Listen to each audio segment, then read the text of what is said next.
Welcome to the Legally Speaking podcast. You are now listening to season 7 of the show. I'm your host, Rob Hanna. This week, I'm delighted to be joined by Lucie Allen. Lucie is the managing director of legal education provider BarBri. She is responsible for the growth and innovation in the Solicitors qualifying exams market.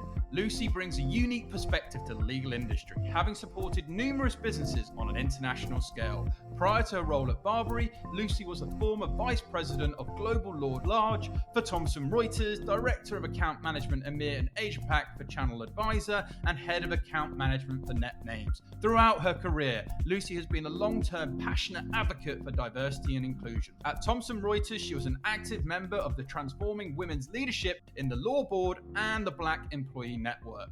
Lucie has also been involved in the Legal Diversity Awards and Early Careers Network. As Managing Director of BarBri, Lucie has been involved in the development of the recently launched BarBri Bridges Funding Initiative. The scheme won Diversity and Inclusion Award at the LexisNexis Legal Awards and the Social Mobility Initiative of the Year Awards at the Women and Diversity Law Awards. So, a very warm welcome, Lucie.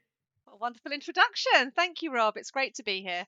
Well, it's amazing what you've been doing and what you're getting up to for the community. And before we dive into all your amazing projects, experiences to date, we do have a customary icebreaker question here on the Legally Speaking podcast, which is, on a scale of 1 to 10, 10 being very real, what would you rate the hit TV series Suits in terms of its reality of the law? Well, I did get a bit of a sneak peek that you might be asking me that question, Rob. So I have to admit, I'd never watched it before. I took the opportunity last night to watch the first episode. I think if I was to mark it out of 10, I'd probably give it a 6, maybe. But I did have some interesting observations to share with you that I thought might be good to go through. So they have lived quite lavish lifestyles. They're quite smooth, which was interesting to watch. But there were some really key points. I only watched about 20 minutes of the first episode. One was the firm in the show only hires from Harvard, which I thought was very interesting when we think about diversity. And the second observation was that they had a Black woman managing partner at that firm as well. And I was thinking, how many women managing partners are there out there? Not very many. And how many ethnically diverse women managing partners are there out there? So in terms of kind of reflection on reality, I think probably not so much. Yeah, fair comment. And I think, your 6 is well and truly justified. And with that, we should move swiftly on to talking more about you. So to begin with, would you mind telling our listeners a bit more about your background and career journey?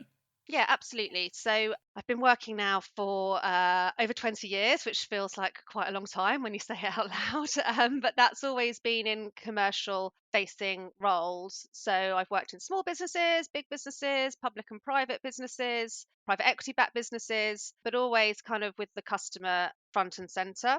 Before joining BarBri, I worked at Thomson Reuters for quite some time. And really that was where I started to specify my work experience, I suppose, and really look at the legal sector. And so I had a variety of roles at Thomson Reuters, working with different parts of the legal industry, from in-house legal counsel to law firms to ALSPs, educators, etc. And then left there about 18 months ago to join BarBri, where I am now the managing director of the international business. And that leads very nicely on to what I was going to ask you next. So you are the MD, as you say. What is BarBri for those who may not be familiar? Well, if you've watched Suits, you may be familiar because they do reference BarBri in Suits in the first episode. But BarBri are a legal educator. We have been around for over 50 years, but in the UK, you may be less familiar with the brand. We primarily in the US support people on their journey to taking the bar. So we have bar preparation courses in the US, but more recently, and particularly over the last couple of years, as the Solicitors qualifying exam has come into practice, we have expanded our operations in the UK. And we support people all through their legal education journey. So that's as they're stepping into law, but also continue professional development beyond once they're qualified. But our primary focus right now is really helping people with the Solicitors qualifying exam. So we have specific courses that students can join so they feel confident and comfortable and prepared ahead of those key exams. And that's what we absolutely want, because it's a big time and commitment to go into the legal profession. Let's talk about the solicitors qualifying exam, which we're going to call the SQE for Yep. short, just to keep it easy. You know, you launched this, as you mentioned, BarBri, in 2021 over here to support aspiring solicitors, you know, to this new route of qualification. But for those who might be thinking about getting into law, or maybe folks who are trying to cross qualify, who are qualified in one jurisdiction, looking to become sort of dual qualified, you know, explain to us in simple terms, what is the SQE? Yes, because it can be quite confusing, and I think it's good to get the acronym sorted out the gates, as you say. So the SQE, the Solicitors Qualifying Exam, it's basically going to replace the traditional route to qualification, which is the LPC, or the Legal Practice course. The SQE was designed to introduce one rigorous, centralized assessment that everybody on their route to qualification has to take. The SQE itself consists of two parts. So it's the SQE1, which is a multiple choice exam, very different style of exam. And that is in two parts that tests functioning legal knowledge. And then the SQE2 tests practical legal skills, and that is over oral and written assessments. So they are the two kind of assessment parts of the SQE. That doesn't get you qualified, though. The third part that you need to get qualified is the qualifying work experience. And that is replacing the traditional concept of the training contract. So, qualified work experience basically is anything that you are able to demonstrate shows that you have provided legal services that align with the SRA's competencies that they want you to be able to demonstrate. And qualified work experience itself can be taken in up to 4 different placements over a 2-year period. So it really is quite different to the traditional training contract that people might be familiar with. Yeah, no, and thank you for being so comprehensive and clear in that sort of definition and what it's all about. I just want to dig a little bit deeper, folks who might be thinking about taking the SQE and maybe thinking about using BarBri, because, you know, what does that course structure look like with SQE1 and SQE2? You talked about multiple choice, but just dive in a little bit more on this sort of SQE1 and 2 and what that looks like, you know, a little bit more specifics. Yeah, sure. So, I mean, if we look at the exam itself, if we look at the SQE1 exam, as I mentioned, it's multiple choice questions. So that's 2 parts, 180 questions in each part. And in total, that exam will be over 10 hours. So it really is quite tough, and it really is quite intense. And as I mentioned, it is a different way of sitting an exam. It's not like the LPC, which was an open book process. You really have to prepare in a way that gets you comfortable for that style of exam. So, as you're thinking about course structures or the preparation courses that might help you get to that point, and obviously talking about BarBri specifically, we have a range of courses designed to meet people where they are at. So, for us, it's all about providing flexibility. It's about providing technology to support that flexibility. Obviously, it's about quality, and quality for us is key, because people come into this process with the intention to pass. We want them to pass, so we want them to be able to feel that they can trust in the provider that they are choosing. But we also want that personal service wrapped around the outside as well. So for us, it's also including a learning coach, somebody that can support you along the way, handhold you, be there to kind of answer any of your questions. We have intensive courses, we have part-time courses. So if you're a carer, if you're a parent, if you've got work commitments, we want to be able to provide that flexibility, as I mentioned, to make sure that you feel comfortable and prepared. The SQE2, just to kind of close out on that point, as I mentioned, is testing practical legal skills. And that's a bit different because it's written and oral, and it's not a multiple choice process. But there's 16 assessments that are part of that, testing 6 core skills. So again, you need to go into that feeling pretty prepared, and we have similar intensive or part-time courses to support individuals depending on their other commitments and requirements in other parts of their life. Yeah, so it's fair to say it's well deserved. If you go through the SQE, you've had a real sort of assessment and testing. One word that I want to pick up there, which is an important word that you used a couple of times, I want to dive a bit deeper, is flexibility. Yeah. Because the nature of the SQE is more about flexible in comparison to the old PC. You've articulated how it differs, and this makes it a more viable route to qualification for those from more diverse backgrounds as well. What study options are available for SQE students? Just sort of paint a roadmap, maybe one or two examples. Yeah, okay. So we have a 40-week course as an example, and we would say that was a part-time course. You would definitely be able to work around it, which is really nodding to the flexibility that I've mentioned. BarBri are an online learning provider. So the technology that we have, the platform that we provide, enables our students to log in and engage with that at any point. So that could be, those who like to burn the midnight oil could be through the night. Those that are better in the morning could be in the morning, and anywhere in between. If you chose to dedicate your weekends, you could do that. If you chose to spread it out over the course of the week, you could do that as well. The idea being that a 40-week course will continue. If you continue on that 40-week course, you'll be guided through the process so that you cover as much of the material as you need to be able to be confident to sit the exam. And if you have some holiday time, or if you've got other work commitments or other things that might come up, the course will flex and adapt around you and recalibrate and tell you how much more you need to do to make up, for example, if you've missed some time. So I really think that kind of speaks to the heart of flexibility. It's about working with you and kind of personalizing your learning journey. I love that. And I love that it's sort of, it's almost like your coach there in a way, as you say, you've had this time out, we need to do a little bit more here, or this is where you could do it. So yeah, I really, really like that. And again, crystal clear examples. Is then the SQE more rigorous in terms of content and exams compared to the LPC, would you say? And how can students ensure that they're ready to sit the SQE? Yeah, I would say it is more rigorous by the very nature of the fact that it's a centralized exam. I mean, that was one of the key reasons the SRA introduced it in the first place, to have that kind of standard, consistent level of robust examination. It is a hard process. I think rightly, in a way, it is a hard process, but it is about students and candidates feeling prepared. Now, there are a swathe of training providers out there that you can choose from. It's about choosing the right provider for you. But I would say, given the things that we've kind of touched on already about the multiple choice element for the SQE1 and about feeling prepared for those kind of 16 assessments in SQE2, you do need to have been able to practice quite rigorously, and be prepared for that style and the content that will come up in those exams. Yeah, no, absolutely. I think it's so important that, people listening to this understand that, it is a commitment, and, you need to be prepared to carry out that commitment. I always talk about the power of having a network or good people around you, or a good course provider that can do that. And you've articulated once again, certainly how BarBri can help people along that journey. And it is a journey.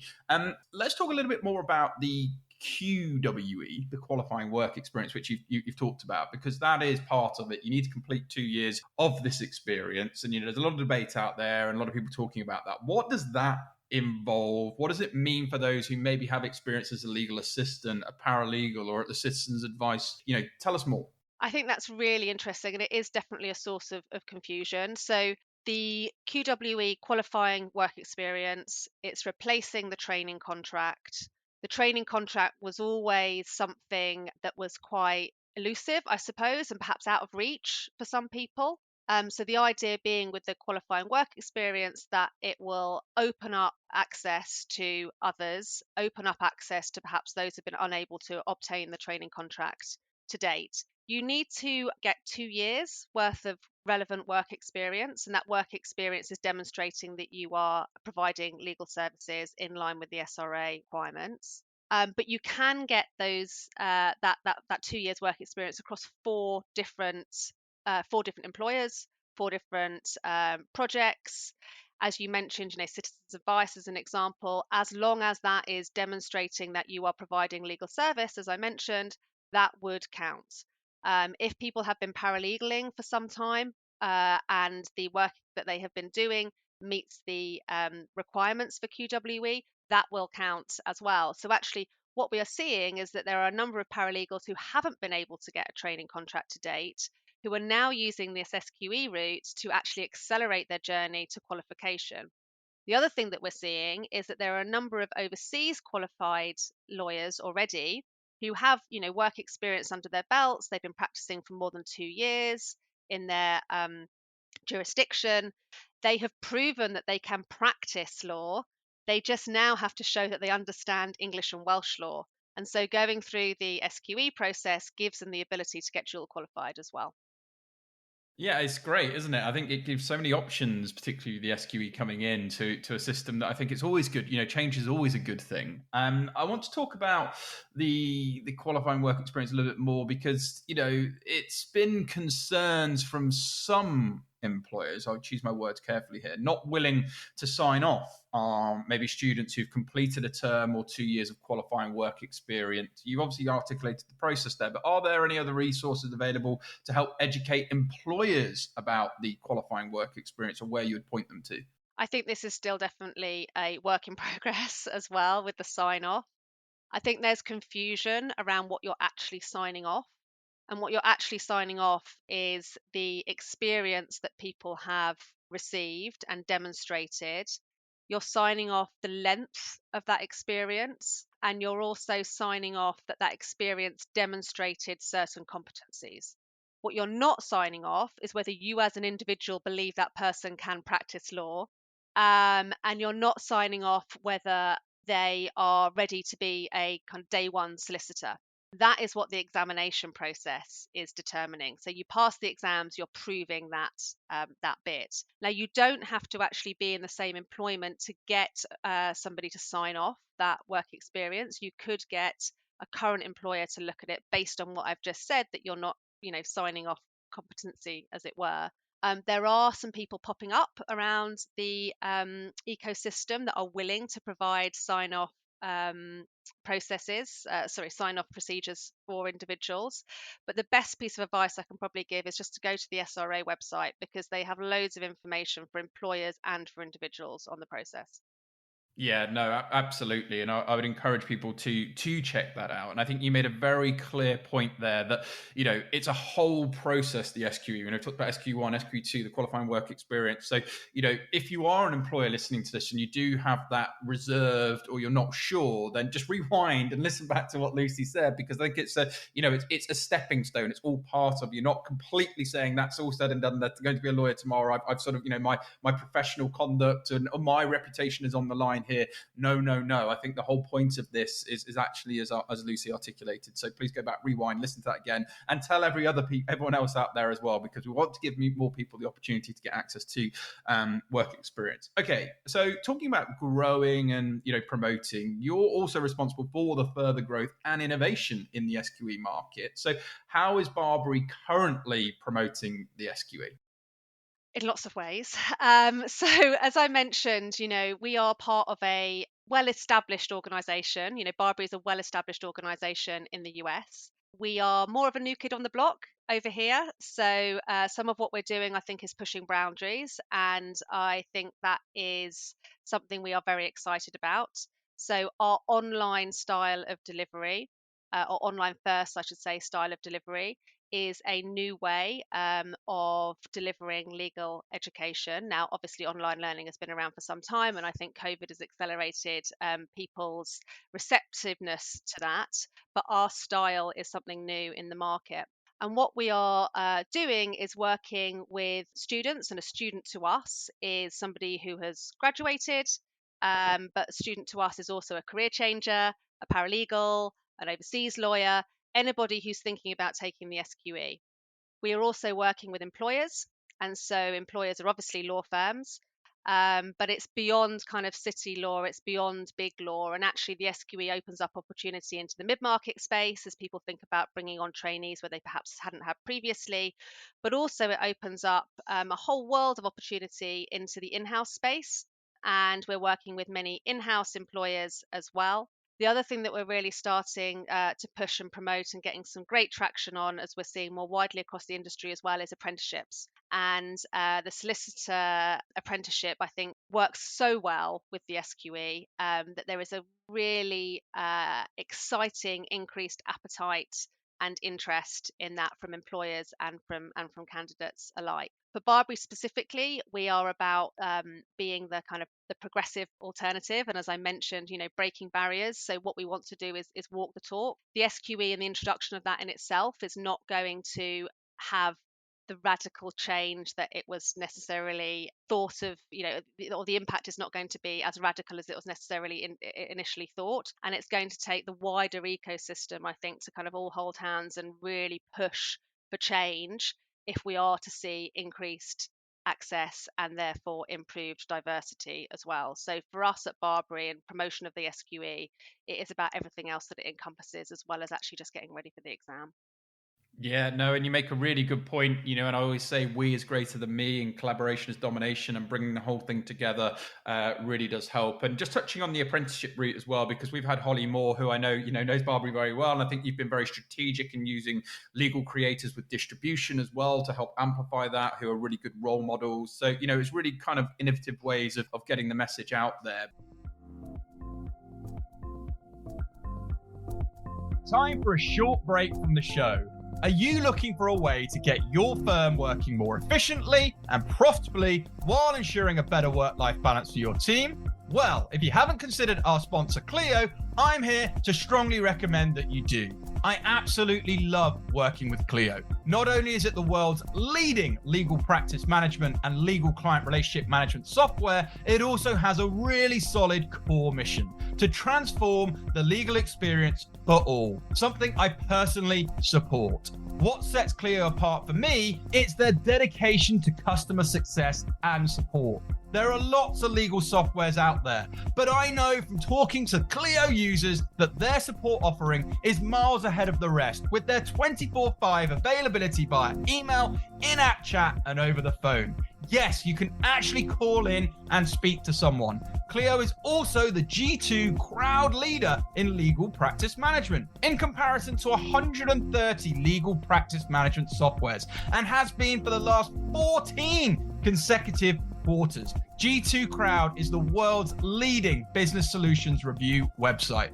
You can check 𝐤𝐬𝐬𝐿's full list of features and pricing at www.𝐤𝐬𝐬.com/legally-speaking. That's www.clio.com/legally-speaking. Now back to the show. But let's talk about another hard-hitting issue with legal education funding, because do you think a lack of funding has been the number one primary obstacle preventing aspiring solicitors from pursuing studies or ultimately qualifying? I think funding is a big issue. I think we can't avoid the fact that it is costly. Becoming a solicitor, thinking about a career in the legal industry is costly. But I also think that the culture and the nature of the legal industry has a big part to play as well. The legal industry is very traditional. It's very slow to change. When you are kind of in the early days, looking at how many hours are expected of you, what that workload looks like, whether you'll get the right balance. But even before then, I think certainly some parts of the industry have been very focused on hiring from top tier universities. I think that is then excluding, a big part of the population in terms of accessing that early access entry point. So there are definitely obstacles out there, and funding is one of them, but I do think it goes deeper than that as well. Yeah, I agree. And I also sit on the board of non-Russell Group Lawyers, which is headed up by the wonderful Akil Hunt, who a lot of people will follow probably on LinkedIn. And, we're really trying to educate law firms on the power of looking outside of non-Russell Group talent, because there is incredible talent out there that, for whatever reason, years and years have gone by that haven't gone on looking. So I love that. But let's stick with costs, because what is the disparity in cost between the LPC and the SQE? Another good question, and slightly difficult to answer completely accurately. I think, the LPC could be as costly or around £17,000, depending on who you're using, where you sit in the country, etc. The SQE is really, you don't have a requirement, I suppose, like the LPC to actually use a training provider. So with the SQE, you could just be paying for the exam fees and not choose a provider to take you through the process of preparation. I wouldn't advise that, but you could do that. The exam fees alone are £4,500. That's for SQE1 and SQE2 in total. So you're already looking like a good chunk of money before you've chosen a provider. Provider costs vary hugely, and courses vary hugely from very light touch to very in depth. BarBri's courses for SQE1 are £2,999, and if you move on to SQE2, that would be the same. So if we say about £6,000, then you're looking at about £10,500 in total, including the exam fees as well. So that is less than the LPC cost, but it is still costly. And I think one of the things that I would call out in terms of costs and something to keep an eye on, and when we spoke about funding earlier as well, because it all does add up, is the exam fee increase. So exam fees are going up again in September. And if that continues, then the price is just going to keep getting higher and higher for individuals. And the initial thought that this would be a cheaper route may not be the case in years to come.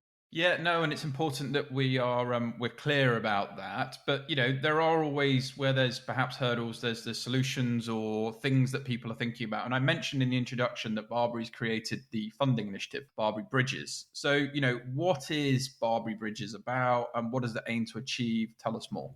Yes, so BarBri Bridges is something we're all hugely passionate about at BarBri. I mentioned, we wanted to walk the talk, but we also recognise, as I said, that the SQE isn't going to have change on its own. It needs everybody across the industry to think about the part that they're playing as well. So we want to be part of that change, and our BarBri Bridges initiative, as you mentioned, is a funding initiative. As it sounds, it's about bridging the gap. We have 4 pillars. So we have digital and innovation. So that is for our students, for our candidates, for our alumni to stay ahead, to be exposed to technologies, to understand change in the industry, to get insights into that. That can be for all sorts of reasons, not least going to an interview and having something to say, that they know something more widely about what's happening in the industry. Our second pillar is general public interest, and that's where our scholarships sit. So we have a number of scholarships. It can be essay writing, it can be humanitarian that was brought in after the Ukraine war. It can be general public interest if you work in certain sectors of the law as well, and that will give you really great discounts. And we work with a number of providers as well to provide free scholarships too. So there's a lot of activity going on under that pillar. We've then got quality, diversity, and inclusion, and we work with key partners across the ecosystem, again, recognizing that this isn't just us, this is a real collaboration effort. And we work with like-minded people to make sure that we are giving our best, that our solutions and our products are as they should be, that we're recognizing where we need to make changes, pivot, learn, etc. And then the final pillar is social, economic, and environmental. And in this one, we do things like think about environmental issues. Like we think when we go to fairs that we don't want to give out loads of plastic tat. We think about, really attracting those students, thinking about bridging them into the industry, what's going to make it attractive to them, and meeting them again where they are. And we also work with organisations like the Social Mobility Business Partnership in that pillar as well. So lots and lots of activity. Our flagship project under the BarBri Bridges initiative is the Social Welfare Solicitors Qualifying Fund, which is something we do in partnership with the CLLS and young legal aid lawyers, along with around 30 law firms across the country who all fund the programme to enable people working in the social welfare space to qualify. And more importantly, beyond that, to enable them to stay in social welfare, where it is absolutely critical that we have enough lawyers able to support the increased need for access to justice. So we're incredibly proud of that initiative, and I think again really helps kind of widen access to the profession where financial barriers are often an issue. Yeah, no, and it's clear money where the mouth is, and some really sensible initiatives that you've put on there, which is important. And again, it leads on to what I want to ask next, which is the importance of shaping a legal profession that's more representative of society today. What would you say to that? What is the importance of shaping that?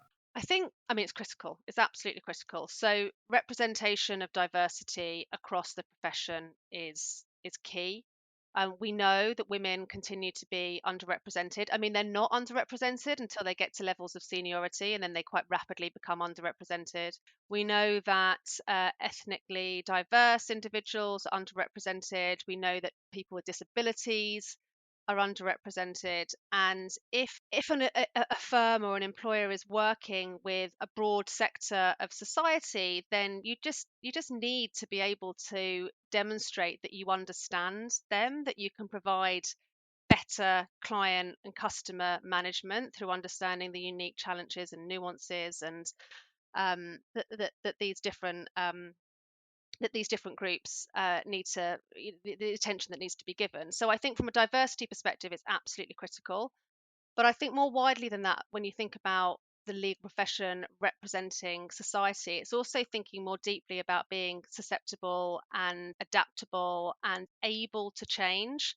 And if we think about, all the changes that are happening in the macro environment at the moment, not least technology, AI, all the topics du jour that are coming up, the profession needs to be able to understand that and represent it with its employees, with its approach, with the way, again, that you're speaking to clients, with the way that you're attracting talent, all of those kind of things as well. And if you kind of scratch under the surface of that, the other thing that I was thinking when you think about representing society is understanding, from the outside in and the inside out, what skills are then needed to be able to truly represent society, because it's shifting, it's shifting, and it's shifting quite rapidly. So it's not anticipating that what's gone before is right for what should go ahead, and just being open and recognizing that things need to shift. Yeah, no, absolutely. Change is absolutely one of the most important things I think all of us need to get more comfortable with. But I also want to talk about the new gold, which is data, because the SRA's law firm diversity data in 2021 highlighted a promising rise of women, disabled lawyers, and individuals from Asian backgrounds entering the legal profession. However, the statistics showed discrepancies in the lack of lawyers from BME groups and from seniority gap between genders, which you touched on lightly before. So, what can law firms do to address these two ongoing issues? Yeah, and it's a tricky one, and I don't know if anyone has truly kind of reached the optimal end goal with this. I think that the headline of it is clearly and broadly understood that diversity is a critical factor in business performance, competitive advantage, reputation, achievement, all of those things. I think that is broadly understood, but actually getting under the skin of what needs to change, so you can support those points that you mentioned, is difficult. And you touch on data, and I think data is probably the key. It's using data to understand, what the issue is. What can you measure? What can you track? What can you see? What are other people doing? How can you benchmark yourselves? There's lots of conversations around whether quotas are good or bad or indifferent. I mean, I think they're at least a measurement that you can start to track too, and I think that is a good thing. I also think that there is lots that to be done within an organization when you think about hiring practices, when you think about training and educating your employees to make sure they're not biased in approach, to look at how you can bring people on, but not only how you bring people into the organization, how you then support them so that they can thrive, and and it comes back to, the question about having a representative practice versus, society. How can you understand all of this if you haven't got people in your organization that are representative? So, how to do that would most likely be by really putting a lot of emphasis on DE&I, having a strong leader in that position, but also ensuring that that kind of goes through the entire organization, top to bottom, bottom to top, and all the way across. It has to be kind of practiced through policies, through demonstration to commitments. It's not just about having a policy and, ticking a box. It's about actually showing what that means, setting clear intentions, having clear goals, and, as I mentioned, measuring success of that, and changing and being open and recognizing that you need to change. Yeah, one of my mentors always said to me, "What gets measured get done." Yep. Exactly. So, it's really important to sort of, really labor that point. So you have mentioned, new kids on the block over here, BarBri, but definitely not elsewhere, because BarBri has assisted, I think, more than 1.3 million lawyers around the world pass the US bar exam. So for folks who might be curious or wanting to know more about that, what is the bar exam course? What do you provide, and where can those find out more about it? Yes, really good point. So yeah, we are a big business in the US, been around for a long time, and we actually support people in a lot of different areas in the US. So we have products that help people sit the administration's test. We also help people with the bar, as you mentioned as well. And it's very similar to what I've described with SQE. It's about that kind of personalized approach. So what do you need? What flexibility do you require? What's going to suit you best? What's going to help prepare you the most and give you the most confidence?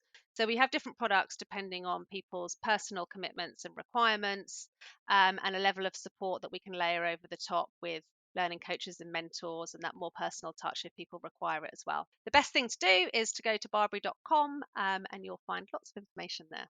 Simple as that. And before we wrap up, this has been a really informative session. I've really enjoyed learning lots more about BarBri, the SQE, in changing times, but progressive times. What advice would you give to those preparing to sit for the SQE? What would be your top 3 tips you would share? Top 3 tips. Okay, so I think number 1, as we've touched on a few times, SQE1 is a different style of exam. I cannot emphasize that enough. It's a multiple choice exam. And within that, it is the best possible answer. So you need to prepare for that. You need to have practiced those style of exams, and you need to feel confident going into the exam room that you are ready for that. So number 1 is preparation. Number 2, which might not sit so well with some lawyers, given there is a tendency for perfectionist qualities, but number 2 is you don't have to get every single question right. So it's not about learning everything to the nth degree. You have to pass, but you don't have to get every single question right to pass. There is no standard pass mark. Each exam is marked individually, and there will be different pass rates, different pass marks for each exam. So get out of the mentality of having to get absolutely every question nailed. And I think the third tip would probably be it's intense and you need to find the right balance. So, as much as I've just said, you need to prepare and you need to be ready, you also need to look after your mental health through this as well, and make sure that you have got enough time to focus on that too. Yeah, so important, because we can't pour from an empty cup, and you need to be part of communities. And, we have an open door policy at the Legally Speaking podcast and the Legally Speaking Club. It's a community. If people want support, they want help, we put out content like this, get involved, get in touch with us. But I think you make a really important point about this perfectionism. My late grandfather always said to me, Rob, a person who never made a mistake never existed. So, don't be afraid to make a mistake. As long as you get the majority right, which I'm sure with all the assistance for the likes of BarBri and your cohorts around you, you'll be absolutely fine. And so as we conclude, Lucie, if our listeners want to learn more about BarBri, the SQE prep courses you provide, or BarBri Bridges, which I think is fantastic, where can they go to find out more? Feel free to shout out any of your social media handles or anything we've discussed today. We'll also share them with this episode for you too. Brilliant. And thank you for that. And we would love to talk to people. We'd love to talk to students. We'd love to talk to institutions, to employers, whether people just want more information or whether people want to think about doing something creative and collaboratively as well. Our door is very open to those kind of conversations, always looking for key partners with values that align to ours as well. You can find us on all the socials. So we're on LinkedIn, BarBri SQE Prep. We're on Insta, BarBri SQE. We are shortly to be on TikTok, so look out for that as well. But also, as I mentioned, you can go to the barbri.com website too. Awesome. Well, thank you so much, Lucie. Really enjoyed having you on today, listening a little bit about your career journey, but also the evolving times of sort of legal education with BarBri and the SQE. It's been an absolute pleasure. So wishing you lots of continued success with your role with BarBri and future career. But for now, from all of us on the Legal Speaking podcast, over and out.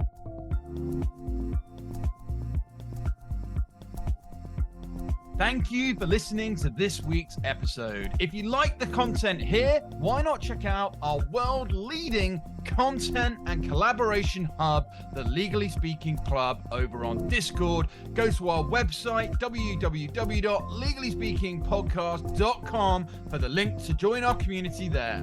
Over and out.